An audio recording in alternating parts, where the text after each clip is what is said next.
මං අද ඔයගොල්ලන්ට පෙන්වන්න හදන්නේ මේ වාගේ පොඩි අඹ ගහක් කොහමද හරියටම කප්පාදු කරන්න කියලා. මේ බලන්නකො මේ ගහේ යට මේ අතු හතරක් තියෙනවා බෙදිලා.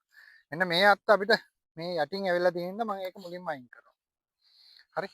ඊට පස්සේ අපිට දෙවෙනි කප්පාදුව කරන්න තියෙන්නේ. මේ දෙවෙනි කප්පාදුවේදී මෙතන අතු අපිට බෙදිලා. හැබැයි මේ අත්ත ඇතුළට ඇවිල්ලා මේ හොඳට බලන්නකො මේ අත්ත ඇතුළට ඇවිල්ලා. මම මේක මෙන්න මෙතනින් වැට් කරනවා. එතකොට මේ අත්තට ගියාම මේ අත්ත මෙතනින් නම් බෙදලා තියෙන්නේ. අපි මේකත් මේ මට්ටමෙම බෙදා ගන්නවා.